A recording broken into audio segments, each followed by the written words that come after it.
Hello, I just thought I'd show you what the YouTube layout looks like to me, because I know some people have got this new layout, some people haven't. My home page now, when I come onto YouTube, looks like this.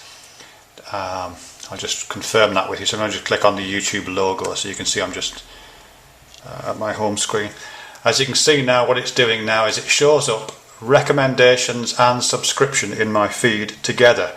You may remember that recommendations used to be down on the right, but now recommendations are bundled in with your subscription activity, which is really irritating actually, because I don't really want them there, because I don't usually take any notice of recommendations. But now obviously my feed is much fuller, so the subscriptions I do want to look at, the people I actually subscribe to, tend to be pushed down and disappear off the feed much faster. So that's really, really awkward. I hate that. I can just go to subscriptions, of course, which is kind of fine. I'll just do that now. And that does correct it. That just takes out the recommendations. But I don't, why would I want to do that? The other thing that's slightly different is the recommended channels, which just used to be a few things down here, didn't it?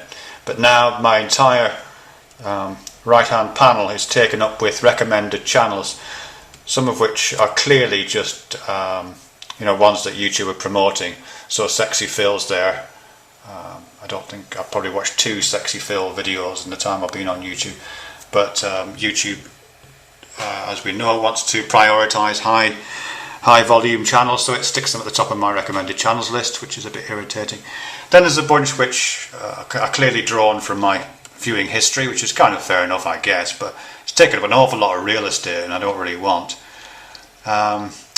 And one of the kind of interesting but slightly irritating thing is these things are starting to appear. I don't know if anybody else is seeing these.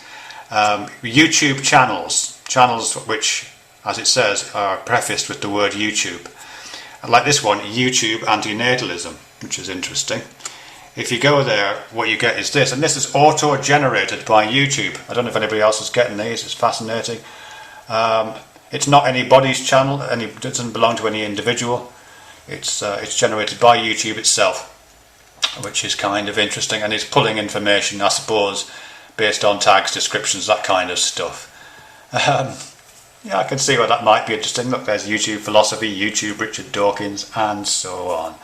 So you can subscribe to, I guess it's their new way of, instead of subscribing to keywords, which you used to be able to do, now you would, I guess, kind of subscribe to this as an idea. Maybe, I don't know. I'll subscribe to it and find out. So there we go. I'm just subscribing to that. So presumably I'll get included in my feed and my recommended channels list some stuff coming off that. So yeah, so that's what it looks like right now. I'll just go back there just so you can confirm it. Again, if I go home, that's what it looks like right now. Gets worse and worse, in my opinion.